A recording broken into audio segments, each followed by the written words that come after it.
I cannot say this enough. I love how the Switch is porting over loads of awesome games that I wasn't able to play on the handheld devices of the past. The World Ends With You was originally released on the DS back in 2007, and it's one of those RPGs that has continually drawn praise, particularly for its art style and soundtrack. It was also released on mobile devices, but I find it difficult to force myself to play RPGs on those. I've always preferred sitting on my ass on the sofa playing my RPGs on the big screen, which is why I was pumped to finally get the chance to play The World Ends With You Final Remix. I've been playing RPGs for over 2 decades now, yet I was surprised at how many original concepts The World Ends With You has to offer. I can definitely see where all the love for this game comes from, however there were quite a few things that held the game back for me. At the end of the day, is The World Ends With You worth playing? Let's take a look. Apparently, the world is going to end with you. That mysterious title on its own was good enough to intrigue me. The main character is Neku. You wake up in your hometown, Shibuya, except that it's not exactly your hometown. Something happened to you, causing you to leave the real ground, which is the real world, and enter the underground, which is an alternative plane of existence. The problem is, you don't remember a thing. Classic case of main character amnesia here, except that the reason for it is far more than a simple gimmick. The only way to survive the underground is to team up with other players and win the Reaper's game, which is made up of a series of 7 challenges designed by the Reapers. Who are the Reapers? Add that to the ever-growing list of questions that you'll encounter. The narrative and the main characters are one of the strongest parts of the game, and the fact that it's based around so many mysteries was the game's main appeal for me. What is the underground and why am I here? What happened to me? Who are these Reapers? These mysteries will slowly be resolved, but to get all of the answers you have to play through the game again and complete additional challenges in order to unlock the special reports.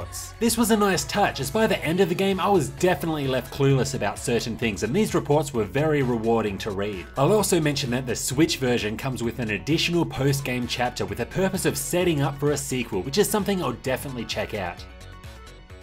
The adaptation from the multiple DS screens to a single widescreen brought a few changes to the core gameplay. Essentially, each battle requires you to move Neku around and activate your pins, which is what gives you power in battle. To do this, you have to interact with the screen a certain way, such as tapping on an enemy to shoot projectiles or dragging an empty area to unleash raging fire. There are loads of pins to collect, and experimenting with what works for you was a great experience. Your ally, who is on a cooldown just like your regular pins, can be called in to help you by interacting with the screen a certain way. For instance, Joshua's attack can be activated by swiping down onto the enemy. With enough use, you'll be able to unleash a fusion attack, which does massive damage. It increases its power based on your success with manipulating cards that appear on screen. One thing worth mentioning is that there are multiple ways to control the game. Essentially, there are the touch controls, which is how the game was intended, and then there's the pointing with the Joy-Con, which is way more difficult, as using your fingers is 1,000,000 times more precise. For this reason, I strongly suggest playing it in handheld mode, even at the expense of experiencing it on the big screen. But even with handheld mode, at times my pins didn't seem to activate properly. For example, if you're trying to swipe an enemy, you may instead activate a pin that requires you to drag an empty space. But even though it was imprecise at times, I loved what they attempted here. The battles were fast, fun, and quite challenging at times, especially when it came to the bosses. There's also a half-decent minigame that requires you to fling your pins around the stage in an attempt to knock the opponent out. I didn't play this too much, but it was a really nice addition to break up the core gameplay a bit. The art style is spot on, with the character models and the backgrounds all looking really good. The menus are clean, but unfortunately I had some issues with their functionality. There are so many pins to collect, and this created some big problems when trying to sort them out or set the ones that you like. You can set up 4 pin sets, but you cannot reuse your favourite pins in different sets, which I thought was completely unnecessary. And the map! I know that my navigation skills are far from Christopher Columbus's, but the map is just ridiculous. Ignoring the map and just running around hoping for the best was the lesser of two evils for me. The music, however, is incredible. Just about every track is a vocal one, and I loved hearing these tracks play through. The feeling when my favourite tracks came on totally pumped me up. However, the fact that opening your menu stops the track, then restarts it when you exit the menu, seemed overly disjointed and annoying as hell.